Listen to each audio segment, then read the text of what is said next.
की तुक्की पान का इक्का,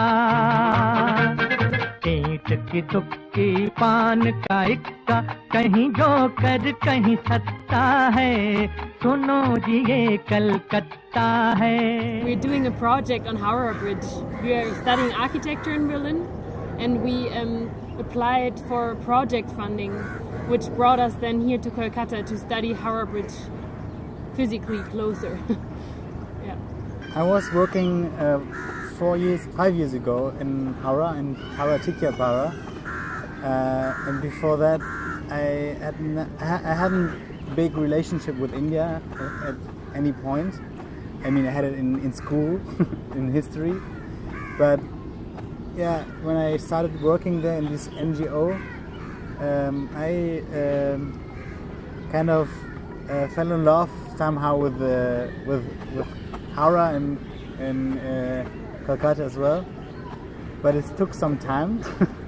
It took maybe 3 or 4 months for me to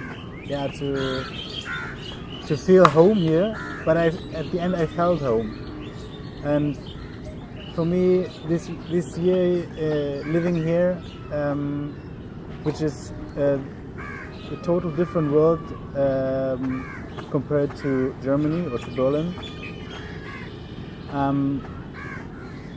it fascinates me that everything is different. Everything is new, and everything is I don't know.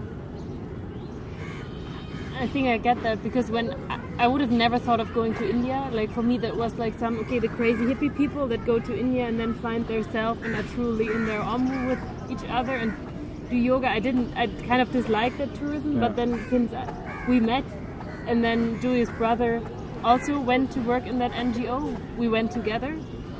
And what I found so hard, like coming here to India, is that it's so different, that I didn't have any experience that I could draw on that helps me kind of cope with some situations, because I feel like life here is very, very intense.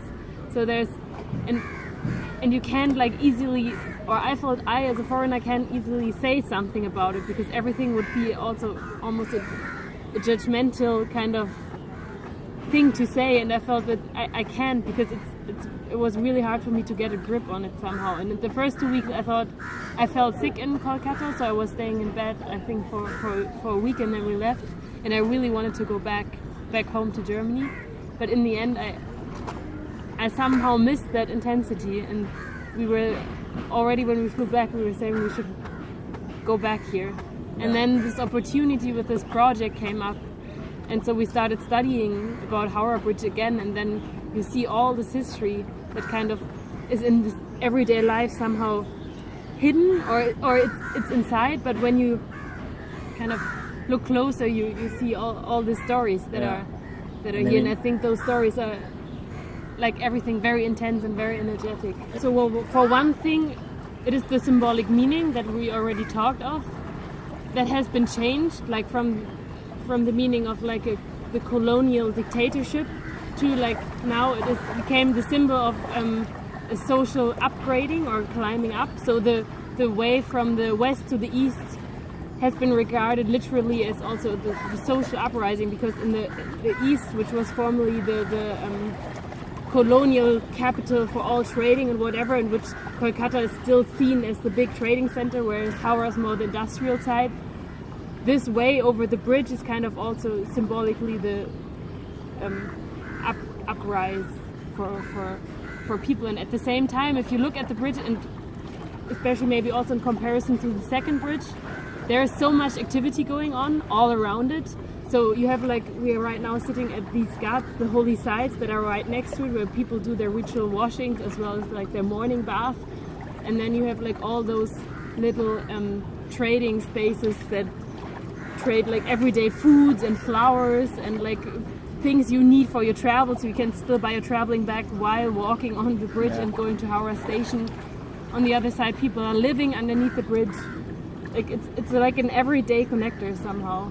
And when you compare it to the second Hoogly bridge, there you won't find anything like that. It's just a huge flyover where you can kind of cross over to your new beautiful apartment, get into the mall, and go to the Kolkata side, whereas here you like always connected to people, city. to activities, to the city, there's much more energy to it, I feel. And we also thought whether it is comparable to any other, whether this bridge could be compared to any other bridge in the world from its concept.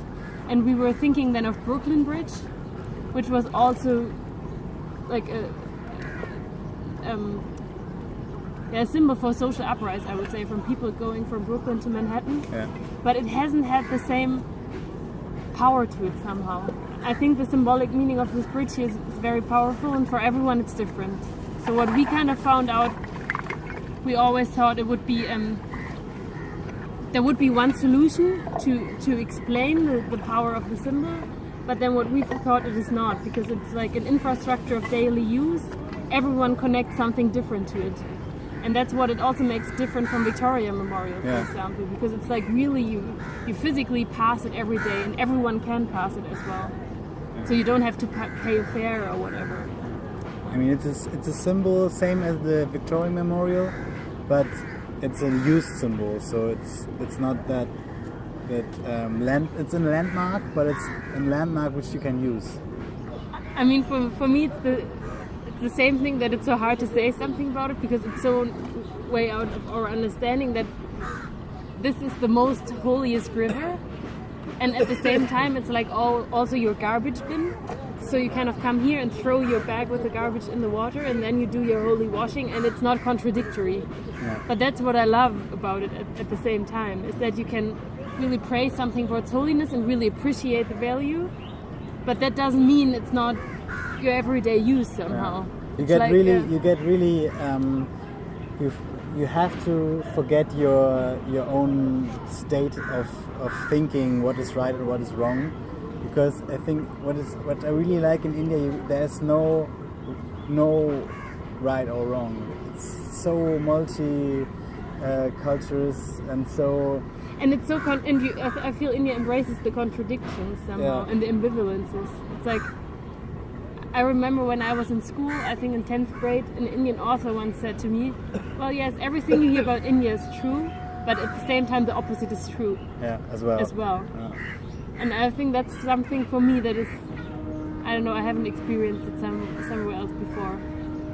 And you have to kind of let all your mental thinking, your German thinking go, and then embrace that. Okay, I think we'll come back.